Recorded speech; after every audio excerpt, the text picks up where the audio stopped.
Quem foi João e por que ele escreveu esse evangelho? Por que Jesus é chamado de Verbo de Deus? Qual o objetivo principal do evangelho de João? Essas são algumas perguntas que estaremos estudando.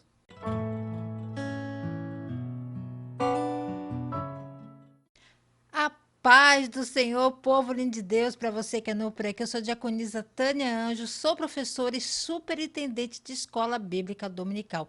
Estamos iniciando hoje o segundo trimestre das lições bíblicas da editora CPAD, da classe dos adultos, que tem o tema E o Verbo se fez carne, Jesus sob o olhar do apóstolo do amor.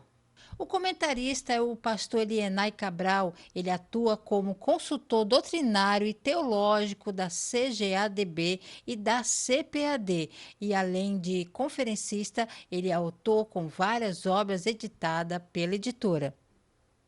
A lição de hoje é a lição 1, o verbo que se tornou em carne. O textuário nos diz assim: E o verbo se fez carne e habitou entre nós. E vimos a sua glória como a glória do unigênito do Pai, cheio de graça e de verdade. João capítulo 1, versículo 14. A verdade prática nos diz assim: o Verbo de Deus inseriu-se na história, assumindo a forma de homem para redimir os pecadores. A leitura bíblica em classe se encontra João capítulo 1, versículo 1 ao 14. Objetivos da lição: apresentar as informações introdutórias sobre o Evangelho de João, revelar o Senhor Jesus como o Verbo de Deus e explicar tanto doutrinariamente como biblicamente a manifestação do Verbo. A introdução na revista nos diz assim: nesse trimestre vamos estudar o Evangelho de João em comparação com os outros três evangelhos, Mateus, Marcos e Lucas. O de João destaca-se especialmente por centrar-se no ministério de Jesus em Jerusalém. O autor deste evangelho, o apóstolo João, redigiu esse valioso documento com a intenção de revelar a singularidade da natureza divina do nosso Senhor e, ao mesmo tempo, encorajar a fé dos seus discípulos. Que possamos também ser fortalecidos e inspirados na nossa fé em Jesus Cristo, nosso Senhor e Salvador. A palavra-chave é encarnação. Pegue papel e caneta e anote as referências que aparecerão aqui no vídeo. Já quero agradecer a você que tem dado um voto de confiança nesse trabalho aqui neste canal, tem se inscrito, tem curtido, tem comentado, tem deixado o estado. Eu tenho visto o alcance que esse canal tem chegado e eu glorifico o Senhor na vida de cada um de vocês. Que Deus abençoe a cada um, seu ministério, a sua casa. E lembrando, o link estará aqui embaixo. Irmãos, pode ser que no dia que você veja esse vídeo, no primeiro dia que vai ao ar, ele não esteja, mas no outro dia, com certeza, ele vai estar, amém? Não fiquem preocupados. Muitas vezes vocês ficam no comentário, tá faltando o link. Não se preocupe, o link vai estar aí debaixo, aqui embaixo, na descrição do vídeo, para que você, professor, possa baixá-lo e usá-lo em sala de aula gratuitamente, ok? Então, vamos lá. Tópico 1, o Evangelho de João. Subtópico 1, autoria e data. O apóstolo João é o autor do evangelho que leva o seu nome. A confirmação da sua autoria encontra-se no próprio texto e também nos escritos dos denominados pais da igreja. Admite-se que tenha sido escrito entre os anos 80 e 90 depois de Cristo. De acordo com estudiosos, o Evangelho de João apresenta uma doutrina genuína sobre a divindade de Jesus Cristo. Assim, as expressões verbo divino e a palavra que se fez carne são de grande importância neste quarto evangelho. O Evangelho de João é tradicionalmente atribuído ao apóstolo João, filho de Zebedeu e irmão de Tiago, um dos 12 discípulos de Jesus. João fazia parte do círculo mais íntimo de Cristo, juntamente com Pedro e Tiago. A igreja primitiva, por meio de líderes como Irineu, Clemente de Alexandria e Orígenes, confirmou essa autoria. E o próprio evangelho sugere que o autor era uma testemunha ocular dos eventos narrados. Além disso, o autor se identifica como o discípulo a quem Jesus amava, uma designação que tem sido historicamente associada ao apóstolo João. Quanto à data de composição, a maioria dos estudiosos sugere que o evangelho foi escrito 80, 90 depois de Cristo, provavelmente em Éfeso. Alguns fatores indicam essa data tardia como a referência à expulsão dos cristãos na sinagoga, que ocorreu após a destruição do templo de Jerusalém em 70 depois de Cristo. Além disso, o evangelho apresenta um desenvolvimento teológico profundo sobre a divindade de Cristo, sugerindo um tempo de reflexão e amadurecimento da fé cristã. Os escritos dos pais da igreja também indicam que João viveu até o final do primeiro século, consolidando sua mensagem para uma igreja em crescimento. Embora alguns estudiosos considerem a possibilidade de uma redação mais precoce, o consenso geral aponta para o final do primeiro século, como o período mais provável para a composição desse evangelho. Subtópico 2: o propósito do evangelho. O Evangelho de João tem como um de seus propósitos levar o leitor a crer que Jesus é o Cristo, o Filho de Deus, e ao crer, encontrar a vida em seu nome. Não é por acaso que os especialistas referem-se à primeira carta do primeiro capítulo como o prólogo de João, ou seja, a apresentação desse evangelho. Nesse trecho, o apóstolo apresenta Jesus como o Filho enviado de Deus ao mundo para fazer parte da história. Assim, sendo, o Logos é a palavra encarnada. O Evangelho de João tem um propósito claro e bem definido, que o próprio autor expressa em João, capítulo 20, versículo 31. Estes, porém, foram escritos para que creais que Jesus é o Cristo, o Filho de Deus, e para que, crendo, tenhais vida em seu nome. Dessa forma, João escreve com o objetivo de revelar Jesus como o Messias e Filho de Deus, fortalecendo a fé dos leitores e conduzindo-os à vida eterna. Diferente dos evangelhos sinóticos, Mateus, Marcos e Lucas, que apresentam uma visão mais histórica e cronológica da vida de Jesus, João ele enfatiza a divindade de Cristo e seu papel na salvação da humanidade. Ele estrutura a sua narrativa destacando sinais, milagres, discursos e declarações impactantes de Jesus, como os eu sou, que apontam para a sua natureza divina. O Logos não é apenas uma ideia, um conceito, mas a própria divindade. Ou seja, o Verbo é Deus em essência, o que significa que Jesus, o Verbo, é completamente divino.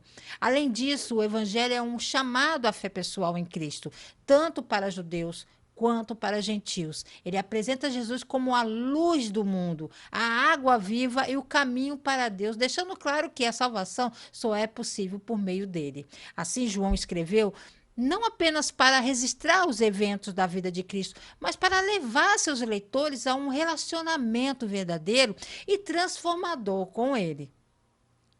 Subtópico 3: a natureza de Jesus. Apesar do Evangelho de João sublinhar de forma clara a dimensão divina de Jesus, o apóstolo também aborda a sua natureza humana. Nesse sentido, o Evangelho não só realça a divindade de Jesus como Filho de Deus, mas também discute a sua humanidade por meio da morte expiatória do nosso Senhor em favor dos pecados da humanidade. Em João, tanto a divindade quanto a humanidade de Jesus são afirmadas.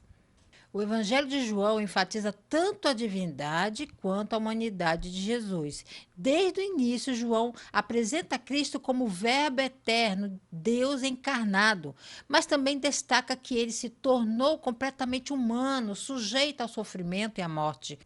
A divindade de Jesus. João deixa claro que Jesus não era apenas um homem especial, mas o próprio Filho de Deus, possuindo a mesma essência divina do Pai.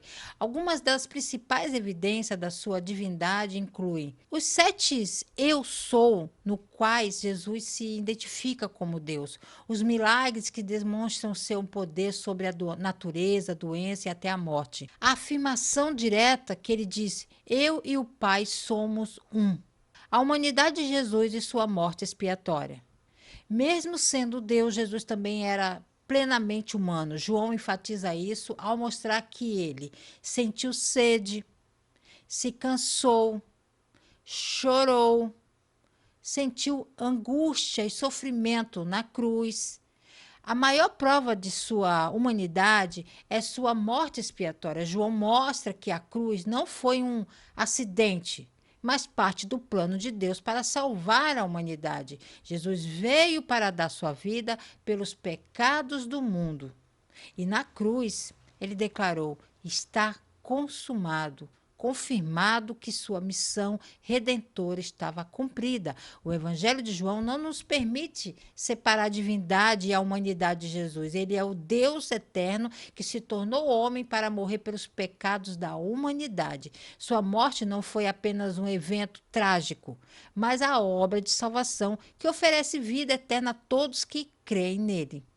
A sinopse do tópico primeiro diz assim: o Evangelho de João foi redigido com o propósito de nos fazer crer que Jesus é o Verbo divino e, por consequência, termos vida nele. Tópico 2, Jesus, o Verbo de Deus. Subtópico 1, a revelação que ultrapassa o passado. Quando o apóstolo João redigiu a introdução do primeiro capítulo do seu evangelho, no princípio era o Verbo, é provável que ele tenha como referência Gênesis capítulo 1, versículo 1. Esse primeiro versículo do evangelho mostra que o Verbo é Deus no princípio, possuindo assim uma existência infinita, ou seja, não tem começo nem fim. Assim, muito além do passado, desde o princípio, o Verbo já existia com Deus, estava com Deus e é Deus. O Evangelho de João não começa com a história terrena de Jesus, mas começa com a história eterna de Jesus. Jesus foi uma pessoa que viveu em um determinado momento da história, assim como o resto de nós. Mas Jesus é muito mais e maior do que o resto de nós, porque Jesus tem uma existência que precede sua existência terrena. Então, para realmente entender e apreciar Jesus, temos que conhecer toda a história. E essa história começou no princípio, antes que o tempo, como o conhecemos, começasse. Então, que evidência temos da preexistência de Jesus? João diz que o Verbo estava com Deus no princípio, e o Verbo era Deus. Quem é a palavra? No versículo 14, João identifica a palavra dizendo: o Verbo se fez carne e habitou entre nós. Vimos sua glória como a glória do unigênito que é do Pai, cheio de graça e de verdade. É assim descobrimos que o Verbo é Jesus. Então, quando João começou o seu evangelho, ele começa nos dizendo: no princípio era Jesus e Jesus estava com Deus e Jesus era Deus. Portanto, a existência de Jesus não começou em seu nascimento terreno, mas foi desde o início. Aqui o princípio se refere ao início de tudo, ou seja, da criação do universo. A ideia é que antes de qualquer coisa existir, o Logo já estava lá. Jesus é representado pelo Verbo, existia desde o princípio de tudo, antes da criação do mundo, e que ele é divino, compartilhando a mesma natureza que Deus. Essa afirmação é central na teologia cristã, pois mostra que Jesus não é apenas um ser humano, mas também Deus, como uma identidade eterna e essencialmente unificada com o Pai. Paulo diz a mesma coisa de Jesus em Colossenses capítulo 1. Ele é a imagem de Deus invisível, o primogênito de toda a criação, porque nele foram criadas todas as coisas, as quais estão nos céus e na terra, visíveis e invisíveis, sejam tronos, sejam potestade, sejam principados, sejam potestades, todas as coisas foram criadas por ele e para ele. Ele é antes de todas as coisas e nele todas as coisas subsistem. Colossenses capítulo 1, versículo 15 ao 17. Subtópico 2. A natureza fundamental do Verbo. Tal como Deus é eterno, também o Verbo o é. Mais adiante, em Apocalipse, o apóstolo João descreve o Verbo como o Alfa e o Ômega, o princípio e o fim. Diz o Senhor que era, o que há de vir, o Todo-Poderoso. Assim, conforme seu evangelho, o evangelista apresenta Jesus como o Logos de Deus, a palavra encarnada que habita entre os homens. Portanto, enquanto Verbo encarnado, Jesus é reconhecido por muitos e adorados como Deus. O Evangelho de João começa com uma das declarações mais profundas da teologia cristã. No princípio era o Verbo, e o Verbo estava com Deus, e o Verbo era Deus. Essa passagem revela a natureza eterna e divina do Verbo, do grego logos, que se refere a Jesus Cristo. João apresenta Jesus como mais do que um profeta ou um mestre. Ele é o próprio Deus que existia desde o princípio, antes da criação. O uso da expressão no princípio remete a Gênesis capítulo 1, versículo 1, que no princípio Deus fez os céus e a terra, indicando que o verbo já existia antes de tudo. Isso mostra que ele não foi criado, mas é eterno. Além disso, a afirmação o verbo era Deus deixa claro que Jesus possui a mesma essência divina do Pai. João também declara que todas as coisas foram feitas por ele, e sem ele nada do que foi feito se fez. Isso significa que Jesus é o agente da criação, sustentando a doutrina de que ele é o coeterno, igualmente com Deus. E o Verbo se fez carne e habitou entre nós, cheio de graça e de verdade. João capítulo 1, versículo 14. Aqui João enfatiza que Deus se tornou humano na pessoa de Jesus Cristo. Ele não apenas veio revelar Deus à humanidade, mas também estabeleceu um relacionamento pessoal com seus seguidores, trazendo salvação por meio de sua morte e ressurreição. O prólogo do Evangelho de João estabelece a identidade de Jesus como o Verbo eterno, divino e criador encarnado. Ele é Deus em sua plenitude, manifestado no mundo para trazer luz e salvação. Essa visão profunda sobre Cristo fundamenta toda a teologia do Evangelho, mostrando que crer nele é encontrar a verdadeira vida e comunhão com Deus. Subtópico 3. No princípio era o Verbo. Conforme já referimos no grego do Novo Testamento, a palavra que se traduz como verbo é logos e significa palavra.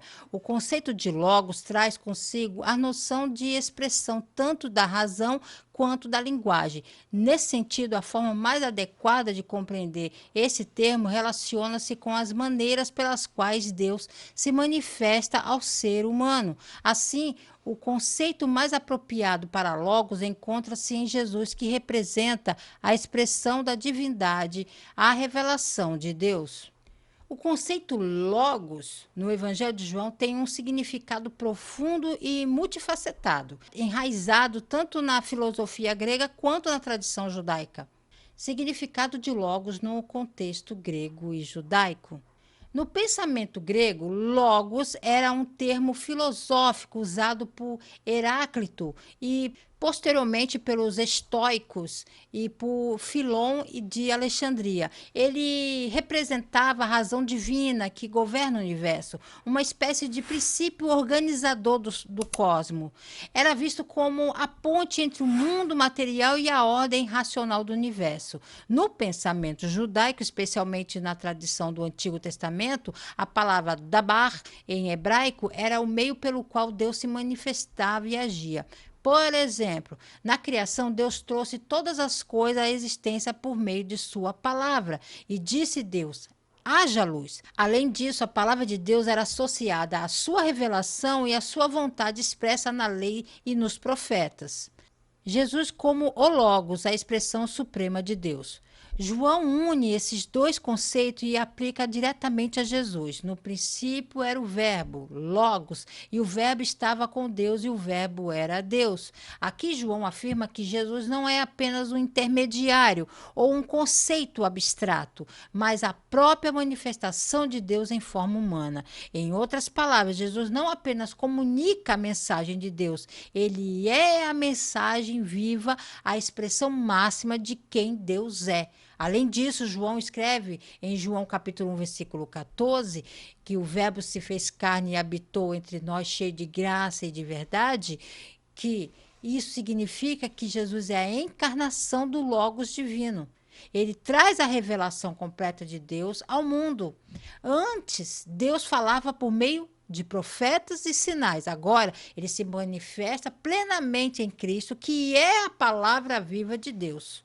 A revelação de Deus por meio de Jesus. A ideia central do Logos representa a maneira como Deus se expressa e se revela ao ser humano. Ninguém jamais viu a Deus, o Deus unigênito que está no seio do Pai. Esse o deu a conhecer. Ele mostra a vontade de Deus, não apenas em palavras, mas em ações, milagres e sacrifício. Ele é a comunicação perfeita de Deus. A humanidade tornando-se acessível, compreensível, redentor. O conceito do Logos em João 1 é muito além do significado literal da palavra. Ele carrega a ideia da expressão máxima de Deus, a ponte entre Deus e o homem, a revelação final do Criador ao mundo. Em Cristo, Deus não apenas fala, mas se faz presente, visível e acessível, oferecendo salvação à humanidade. A sinopse do tópico 2 diz assim: o Evangelho de João retrata Jesus como o Verbo divino que se fez presente na história. Tópico 3: a encarnação do Verbo. Subtópico 1, a manifestação do Verbo e a luz do mundo. João identifica Jesus como o Criador de todas as coisas, mediado pelo Pai através do poder da sua palavra. A seguir, ele faz uma identificação entre luz e trevas. As trevas simbolizam a obscuridade espiritual provocada pelo pecado. No entanto, Deus enviou João Batista para testemunhar e proclamar sobre a luz. A verdadeira luz é Cristo, que foi anunciado por João Batista, mas que os homens decidiram rejeitar. João começa o seu evangelho deixando bem claro que Jesus não é apenas um homem especial ou um profeta, ele é o próprio Criador. Tudo que existe foi feito por meio dele, com o poder da palavra de Deus. Depois, João traz uma imagem bem forte: a luz e as trevas. Aqui as trevas representam a escuridão espiritual causada pelo pecado, ou seja, um mundo distante de Deus, mas Jesus veio como a luz, trazendo verdade e salvação. Só que Deus não quis que essa mensagem passasse desapercebida. Então ele enviou João Batista para preparar o caminho e anunciar que a luz estava chegando. João Batista não era a luz, mas veio para apontar as pessoas para Jesus. O problema é que, mesmo com essa revelação, muitos rejeitaram Jesus. Ele veio para salvar o mundo, mas muita gente escolheu permanecer na escuridão, ignorando quem ele realmente era. Porém, aqueles que o aceitaram receberam um presente incrível: o direito de se tornarem filhos de Deus. Subtópico 2, o privilégio de nos tornarmos filhos de Deus. Enquanto Israel rejeitou a bênção da salvação através da obra do Calvário, Deus ofereceu a todas as pessoas, independentemente da sua raça, etnia ou língua, a oportunidade de se tornarem filhos de Deus pela fé no nome de Jesus. Tanto aos judeus quanto aos gentios, a luz manifestou-se para revelar o plano divino de redenção a toda a humanidade. Assim, aos gentios foi assegurada uma herança de filiação divina através do amor do Pai. Portanto, como crentes em Cristo, temos o privilégio de sermos chamados filhos de Deus. A salvação por meio de Cristo, então, não é apenas para judeus ou apenas para gentios. O Evangelho faz suas promessas a ambos. Quando as boas obras sobre Jesus foram estendidas aos gentios, Deus não revogou suas promessas a Abraão. Em vez disso, Deus estava usando a rejeição de Israel ao seu Messias para abrir as portas da salvação para os gentios. Os gentios, por sua vez, tornaram-se o instrumento de Deus para levar a mensagem de salvação aos descendentes de Abraão. A salvação veio aos gentios para provocar Israel a se voltar para Cristo. O propósito de Deus não era excluir um grupo ou outro, mas realizar seu propósito salvífico para que tenha misericórdia de todos eles. Ele deu esperança a todos aqueles do dom da salvação. Israel, como nação, rejeitou Jesus e a salvação que ele trouxe através de sua morte na cruz. Mas Deus, em seu amor, abriu as portas da salvação para todas as pessoas, sem distinção de raça, etnia ou língua. João capítulo 1, versículo 12 e 13 deixa isso bem claro. Aqueles que creem em Jesus recebem o direito de se tornarem filhos de Deus. Ou seja, a filiação divina não vem ao nascimento natural, de descendência ou de esforço humano, mas pela fé no nome de Jesus. Isso significa que qualquer pessoa, em qualquer lugar do mundo, pode fazer parte da família de Deus, simplesmente confiando em Cristo. Deus não exclui ninguém. Ele convida todos a fazerem parte do seu plano de salvação. Subtópico 3. A manifestação e a habitação do Verbo. A frase "o Verbo se fez carne" sugere a humanização de Deus que passou a viver entre os homens. O termo verbo possui uma conotação muito mais rica e profunda do que qualquer conceito filosófico. Deus entrou na história. É importante notar a expressão "e habitou entre nós". No texto grego, essa expressão indica que o Verbo armou seu tabernáculo ou tenda entre nós. Antes, Deus habitava numa tenda montada pelo seu povo. Agora, de acordo com as palavras do evangelista, ele reside entre nós, representando a manifestação plena da presença divina no mundo. A expressão "o Verbo se fez carne" é uma das declarações mais profundas da Bíblia, pois revela que Deus, de finito e eterno, escolheu se tornar humano nas pessoas de Jesus Cristo. Deus se tornou um de nós. O termo do verbo grego, o logos, o verbo do grego, né, já havia sido usado por João no início do capítulo para descrever Jesus como a palavra viva de Deus, aquele que existia desde a eternidade, que criou todas as coisas. Mas agora, João revela algo surpreendente. Esse verbo se fez carne, ou seja, Deus se humanizou e passou a viver entre nós. Diferente de conceitos filosóficos gregos que viam logos como uma ideia abstrata, João dá um significado muito mais profundo. Deus entrou na história, caminhou entre os homens, experimentou a vida humana e se tornou acessível a nós. Deus habitando entre os homens. A frase "e habitou entre nós" pode ser traduzida como armou sua tenda ou tabernaculou entre nós. Isso remete ao tabernáculo do Antigo Testamento, onde Deus manifestava sua presença entre o povo de Israel. Agora, João está dizendo que Jesus é o verdadeiro tabernáculo, a presença viva de Deus entre os homens. A revelação plena de Deus. Nos versículos seguintes, João enfatiza que Jesus veio cheio de graça e verdade, e que por meio dele podemos conhecer a Deus plenamente. Antes, Deus se revelava através dos profetas, da lei e das manifestações sobrenaturais, mas agora ele se revelou completamente em Jesus. Ou seja, se queremos saber como Deus realmente é, precisamos olhar para Jesus. Ele não é apenas um mestre ou profeta, mas a manifestação exata de Deus em forma humana. A sinopse do tópico 3 diz assim: por meio da manifestação do Verbo de Deus, a luz do mundo, temos a bênção de sermos considerados filhos de Deus. A conclusão na revista nos diz assim: nesta lição, tivemos a oportunidade de iniciar o estudo do Evangelho de João, mostrar a sua relevância e o seu objetivo na vida da igreja. Observamos que a revelação sensível de Deus e a sua intervenção na história tornam o Evangelho de João uma obra única do Novo Testamento.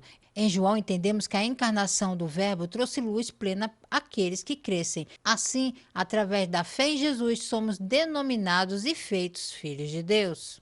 Como vimos, a frase "o Verbo se fez carne" não é apenas um conceito teológico, é a prova do amor de Deus pela humanidade. Ele não ficou distante, mas entrou na nossa história, viveu como nós, sentiu nossas dores e trouxe salvação. Em Jesus, Deus não é mais um mistério distante, mas um Pai amoroso que deseja se relacionar conosco.